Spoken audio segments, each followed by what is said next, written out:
Oh, what a day! What a lovely day!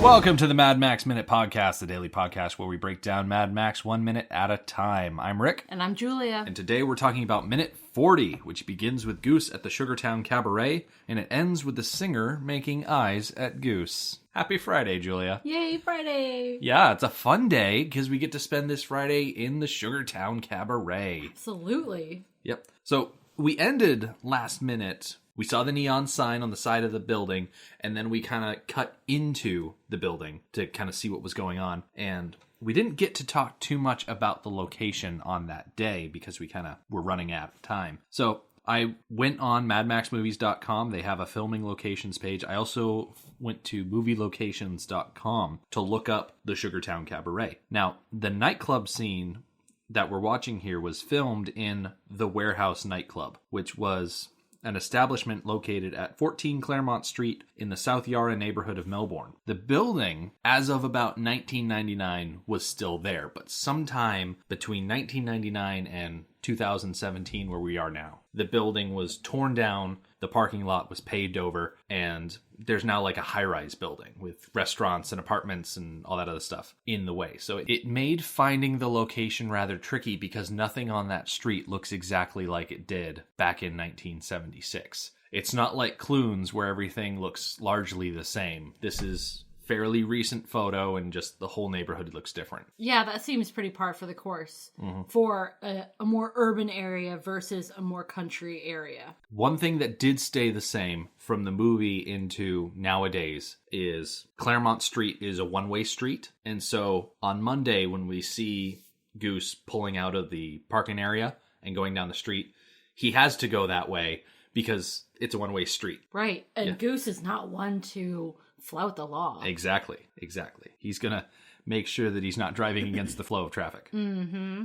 So kind of the first thing that we see is like the backup dancers who are on like a stage kind of opposite the singer. Yeah. Yeah, they're barefoot. It is how I described it in my notes as a Quentin Tarantino wet dream. Mm-hmm. Some people go for that type of thing. Yes. I don't. I find bare feet in a public place like a business or a store or like a hotel, like if you're not at like a pool or a water park or something like that, just running around barefoot skeezes me out because, it's weird. That's how you get tapeworms. Yeah. Like, one time I was at my desk in my office and I had taken my flip-flops off underneath my desk, which isn't unusual for me to take my shoes off under my desk. But this one particular time, I went to the bathroom and I didn't put my flip-flops back on.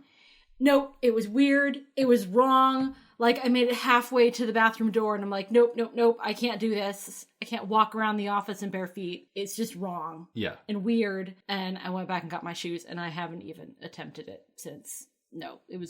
Like, I'm not wholesale against the idea of being barefoot. Like, yeah, if you are home in your own house, or you're at a beach, or you're running around in some grass, sure, fine, whatever. Yeah, but it's more like, about the appropriate place and time. Like, out at a club on, like, a hard tile or wood floor, or even, like, a laminated cement. Like, I don't know.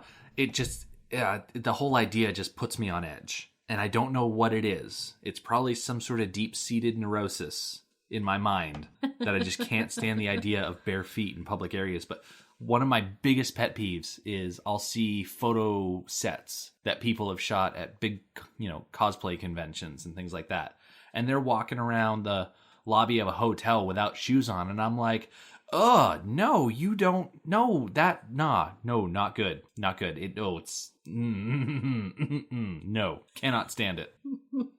Cannot stand it. But hey, I guess this is the type of organization or, business where, people can just wear their clown pants and dance around barefoot. Because that's really what these background dancers are wearing. Like, kind of parachute-y pants with little elastics around the feet. Yeah. Well, an argument can be made that the club has set up the appropriate time and place for barefoot dancing. Yeah. These people are hired, they are wearing what they're told to wear, and that includes no shoes. Yeah. So we pan across the room. We see the singer in the background, and then we see Goose. He's off at a side table, drinking and smoking and carrying on with the people that are there. Mm-hmm. And we actually spend a big chunk of this minute outside of the club in the parking lot because something is going down there. Very interesting things are happening out there. Yeah, we get another exterior shot of the cabaret sign, and then we see like a shadowed figure messing with Goose's motorcycle, and we can tell that it's Goose's motorcycle because we can hear the radio going the entire time. Oh, that radio. I feel so bad for dispatch sometimes because they are just so ignored. Yes. In fact, specifically by Goose. So the radio is going this entire time, and they say MFP to Gosling 1, Main Force Patrol to Gosling 1, we have a curfew violation. MFP to Gosling 1, code 333 in progress, main force. Would someone inform the Goose a 333? And then the message kind of trails off because we shift the scenes. Yeah. So is Goose the curfew violation, or is he being called to take care of a curfew violation? I'm willing to bet that a code 333 is probably like a code 333, which is probably code for curfew violation. I think the idea is that he would go and probably find a bunch of kids messing around in an alley, and he would tell them to go home if he was listening to his radio. Right. So I think it's interesting we learn that there is a curfew. Mm-hmm. It doesn't appear to apply to adults because there doesn't seem to be a problem with this club. Right. They are there, they're having a good time. Doesn't seem to be anything wrong. Mm-hmm. So the curfew, I guess, applies to minors. Probably. What I find interesting is that as radio is calling about there being a curfew violation, we have this shadowy figure messing around with the bike, probably out where he's not supposed to be, way past, nightfall and everything like that. So I just find it kind of funny. Yeah. I mean, not that Goose would notice because he's in the club the entire time. Yeah, I found an interesting parallel with the scene with the diner way back during the Knight Rider chase. Exact same thing. He was on duty, not near his bike. Mm-hmm. Dispatch was specifically looking for him because he needed to do something. He needed to actually do his job. And at least with the Knight Rider chase, he eventually catches on. Didn't have anything to do with the radio, but in this case, he never catches on. He never has any idea that he was being called for and wasn't responding. I think that's Goose's major professional failing, is that he so blatantly ignores his radio. Mm-hmm. And it's not so much that he hears it and ignores it. It's that while he's on duty, he will just go get a bite to eat or hang out and drink and smoke at a club. It's like he is on the clock. Right, and he was, settled in for the evening at this club. I didn't get the sense that, he had just stopped in to say hey to some of his buddies that he knew were going to be there that night. Yeah. No, he was there for the night, it seemed. Yeah, and he was probably there. And he was drinking, by the way. Probably there because he had such a stressful morning. I'm fully of the opinion that this is the same night. This might be the same day. As the conflict with Johnny. If not very recent. Soon after. Because technically, Bubba and Johnny had to have the time to get to the beach, and then they had to get dispatched from the beach. So this might not be the exact same day, but it could still be wearing on Goose the fact that someone got away. Yeah, but I also see Goose doing this any old time. Yeah. He seems like the type that does whatever he feels like.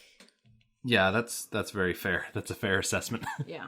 But going back to this shadowy figure we were talking about, so it starts off, we get kind of a wide shot on the parking lot, and there are a lot of cars in this scene. Yeah.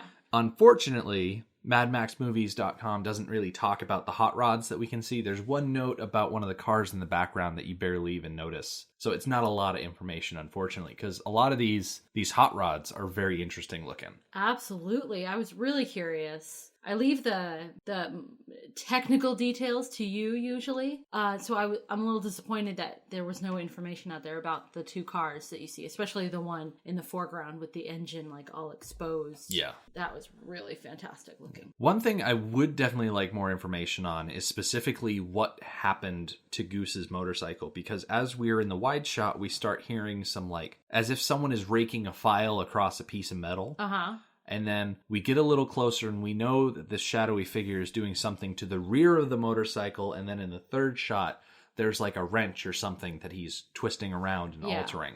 Now, there are plenty of clues in these slow zooms that tell us who this person is. Yes. I mean, it's told us plain as day. We're going to see it next week. The next morning, we know exactly who it is. But there are clues you can pick up. For instance, as we get closer, you can start to see that this person is wearing dark boots and light pants. Yep. And then you see the scarf dangling. Mm-hmm. And that was I don't usually watch minutes ahead, so I didn't remember that it was Johnny. But as soon as I saw that scarf dangling, I knew for sure it was Johnny. Yep. And then the next shot, after we see the scarf, we can actually see Johnny's helmet just sitting on the ground next to the back tire. So there are plenty of plain as day, not even clues, just tells of exactly who's doing this. And it doesn't surprise me at all that it's Johnny that was sent specifically to sabotage the motorcycle. Yes, he has the motivation and the need to prove himself. Yep. And I'm pretty sure when Toe Cutter was walking him out into the ocean, he was giving him additional instructions. You're going to find this guy, you're going to sabotage his stuff, bad things are going to happen to him. Yeah. And whatnot. But beyond seeing him move a wrench around and hearing some scraping with a file, we really don't know what Johnny is doing. There's no close-up shot that really shows us that he's either removing a piece of the motorcycle or altering a specific working of the back tire. I mean, we're going to see, I believe... Eventually. I feel like the payoff takes a really long time. Yeah, we're not going to see the motorcycle actually fail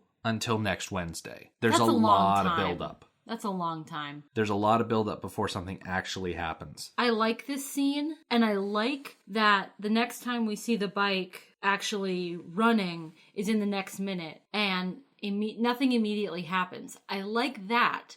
But then we see the bike for another 2 minutes going down the road at high speed and nothing's happening. I don't like that draw out. Yeah. I wish the payoff had been a little bit quicker.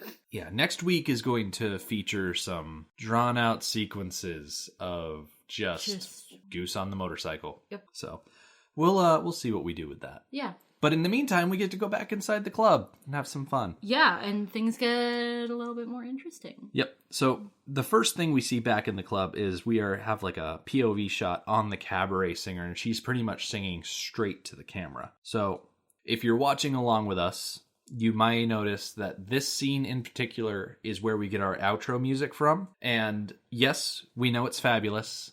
We know that's why we picked it. Yep. It's a fun song, and the woman singing it appears to be having a good time singing it. But yeah, she puts on a good show. But the interesting thing is that the singer, Robina Chafee, is not actually singing. She's lip-syncing in the scene because the words are sung by a woman named Crina St. Clair, and then the face is Robina Chafee. Yeah. And it's funny because people will say, oh, well, the cabaret singer wasn't dubbed for the American version. Well, it's because she was always dubbed. She was always dubbed. She just wasn't dubbed by someone else. Yeah.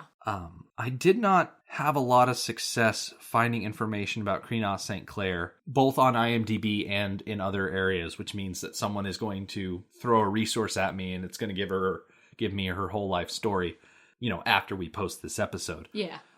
She is pretty much listed as the uncredited performer of Licorice Road on the Mad Max soundtrack. And that's really all I could find. Robina Chafee, on the other hand, the actress, the face, she had a little bit more on her IMDb page. She really only has the one acting credit for this movie, but she's also got a performer credit for Licorice Road in the soundtrack section, and apparently she worked in the costume and wardrobe department, and apparently she worked in the costume and wardrobe department for 1982's Early Frost, which was an independent horror drama thriller thing. But what's really interesting in this scene in particular, going back to the actual movie, is kind of her wardrobe choice. Yes. Because it's fabulous. Hard for me to determine. So 80s. Is she just wearing a short dress, or are her legs just that long? Well, I think both. Because, I think she really is just that long. Yeah, the phrase, she's got legs that go all the way up. And it's like, yeah, she does. And she's just a very tall, long-limbed. Her arms are also very long. Yeah. Just, what was, is it Curious Case of Benjamin Button, and then they explain that in dance, it's all about the natural lines created by your body. And it's like, yeah, she could be a dancer because there's just so many natural lines to her body. But she's up there wearing this dress. And so on the back, it's like plain black with like some more sheer aspects. But when she turns around, it's got this hand sewn into it. Yep. It's just reaching down over her shoulder into prime groping territory. And it's like, I don't understand fashion. No. I don't understand fashion. I love how you say you don't understand, and I'm like, it's a fabulous outfit. Yeah. I'm glad that you have a little bit more insight to it, because I just don't I don't know. I think it's the perfect like cut and shape for her. Mm-hmm. Yes, her limbs are just kind of all over the place. She's got lots of them and they just keep going. But the way that like her shoulders interact with the shoulders of the dress is just really nice. Mm-hmm. It's a really good cut on her. Yeah, absolutely. And I mean, she does a very good performance with it. Absolutely. Yep. You remember a couple of minutes ago we were talking about Nick Gazzana? Yes. And this is the song that he wrote. Yes. Specifically for this scene, the song Licorice Road. So I wrote down the lyrics that we hear in this song. So she starts off saying, "Looking for some juice out this side of town. Mister, won't you show the way, trying to get around. Only one thought left that makes me come alive, and that is you and me side by side on the licorice ride. Motorbikes and leather men." This should definitely sound familiar to people. Yeah. "Take me to the edge of the dream. Hold on tight. No, it sure feels right. Stick to you like a tire on a licorice road." And I love as she's singing this because she's very obviously looking at Goose, and there's kind of like a slow progression of him realizing that she's singing about him. Yes. I love his reactions and like how he's perceiving all of this. Yeah, because she starts off singing to the camera, and then we look at Goose, and he's like listening to her, and she's got her shoulders going back and forth, and then his shoulders kind of start going back and forth. He starts doing a little dance in response to her, and then we look back up at her, and she's continuing to sing the song. And really looking up at her the second time is really when we get that second stanza of motorbikes and leather men, you and me side by side. And then she starts saying, "Motorbikes and leather men, take me to the edge of the dream." And like as soon as she says that, we get cut back on Goose, and he's like drinking a beer, and he starts hearing the words that she's singing, and just the expression on his face, it's almost like it's dawning on him. He's hearing the phrase motorbikes and leather men, and he's like, wait a second. I ride a motorbike. And I wear leather. I'm a leather man. And it's those type of people that take her to the edge of the dream? Oh, I understand. And then she sings the line, hold on tight. No, it sure feels right. Stick to you like a tire on a licorice road. And she just holds that last note. Yep. And it just makes this scene very fabulous.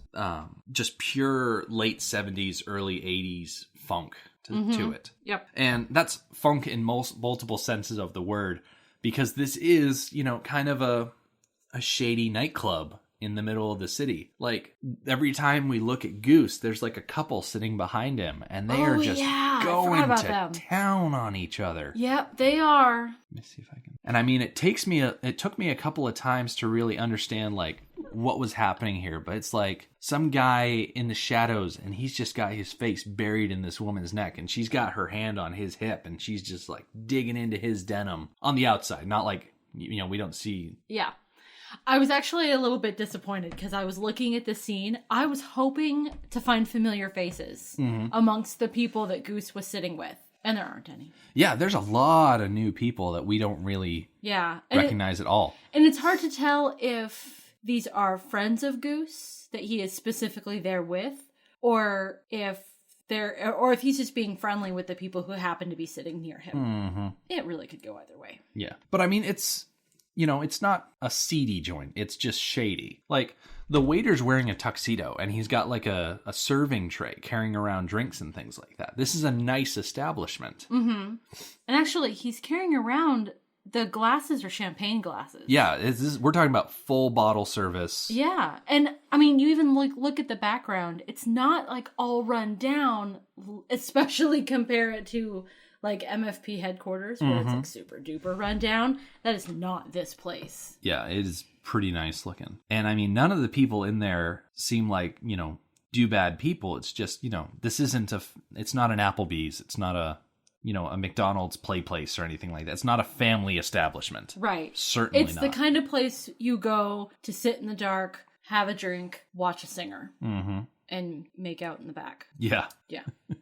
And I'm actually surprised that there aren't more, like, couples sitting there, because you got another single guy, you got the couple making out in the background, and then I think this woman, there's another guy sitting next to her there. So I'm a little surprised that there aren't, like, more couples. But actually, if you look at the table, there's an awful lot of bottles sitting on the table. The table that Goose is sitting at, just covered in empty bottles. Yep. So I'm pretty sure for this scene in particular. Oh wait, hold on. I just noticed something. What's that? You were talking about how you're surprised there's not more couples. Yeah. That guy you mentioned earlier sitting to the right of Goose. Yeah. There's a woman sitting next to him. There is a woman sitting next to him. Hidden in shadow. Yeah. You can only see her because she has blondish hair. Yeah.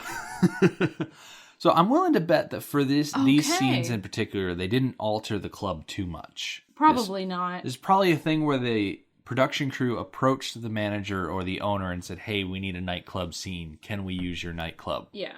We'll rent it out for a night. Bring in a bunch of extras, put the bottles out and whatnot. Yeah. And just go for it. Because this scene in particular, this set, which, like I said, is probably just how the club looked, is incredibly different from everything we've seen before it. Yes, absolutely. The aesthetic is nothing like what we've seen. Yeah. And it's really nothing like we see for the rest of the movie. It's quite singular to this scene in how special it looks. Yeah, in researching this, specifically researching the song itself, I read an article or two critiquing Mad Max, and they were confused by the scene as to why it was included and why they went to all the trouble of having a musical scene. Yeah. Johnny could have sabotaged the bike under many circumstances. Why this? Why this whole to-do? I love this scene. Oh, yeah. I mean, aside from the fantastic song that we get, we learn a lot about Goose, and we connect with Goose more on a personal level. Right, because it's one thing to see someone in a professional setting. It's another thing to see them in a more relaxed environment. Which we've seen from Max. We saw him go home and interact with Jesse and not interact with his son. There's the slightest shred of interaction that you could, they share a frame together. Yes. But Goose isn't like that. No, he lives a have more a free-willing life. Bachelor lifestyle. Yes. So now we get to see that and we get to connect. And I mean, I think it's a common fantasy to go to a show and catch the eye of the performer. And we actually get to see it play out. Yeah. He spends the night with this woman. Yeah. And I mean, she sees him from across the room and she singles him out. Yeah. Now, she initiates. Exactly. Now, you're not a huge fan of blonde men. You don't like light hair. No, I don't like light hair on men. But I mean, Steve Bisley is definitely not my type. But you can definitely understand that he's able to hold sway like this on women. I guess so. Like, he's charming, and he's also good looking. I guess she's just going purely on his aesthetic. Yeah, I see the charm, and... For women that like light hair on a man. Yeah. Yeah, we'll be able to catch up with them on Monday. She's going to hold this note for the entire weekend, and when we come back on Monday, she's going to finally be able to end. And then we'll pick up with them the next morning and kind of go into the next long chunk of this movie. Yes. And I say long chunk, it's only going to be a couple minutes, but it's going to feel a lot longer. It is. For us watching, that's for sure. So now that we have reached the weekend, Julia, do we have anything that we're looking forward to this weekend? Yeah, we're having a party this weekend. Yeah. Well, I say party. It makes it sound like a big to-do, but it's not. We're having people over for a belated St. Patrick's Day. Yeah. We have crock pots full of corned beef and cabbage. Yeah, we have a friend who loves to host St. Patrick's Day, but because of extenuating circumstances, we're going to be hosting it here. So we're going to get together and have a bunch of crock pots and just celebrate St. Patrick's Day and wear green and have fun and whatnot. It's going to be fabulous. Yeah. And we have a very good chance of being able to score some leftovers. Oh, yes. Absolutely. That's the best part. As for me, let's see, aside from having a party at my house, next Wednesday, I'm actually going to be doing some recording with the folks over on the Living Dead Minute, which covers Night of the Living Dead, minute by minute. It's the old black and white version. Oh. So that's going to be a lot of fun. I'm going to connect up with them and do some recording. Yeah, you have a good time with that. That is definitely not my genre. Yeah. So. Yeah, it's going to be me recording with them just because it's going to be one of those late night recording sessions in the middle of the week. So. Yep, I'll be asleep. Yeah. Julia is the kind of person that enjoys sleep. It's my hobby. One of those things that she just loves. But in the meantime, our website is madmaxminute.com. You can follow us on Twitter at madmaxminute and like us on Facebook at facebook.com/madmaxminute. Thank you for joining us for Mad Max Minute number 40. Have a good weekend, and we'll see you on Monday. Motorbikes and leather men, take me to the edge of the dream. Hold on.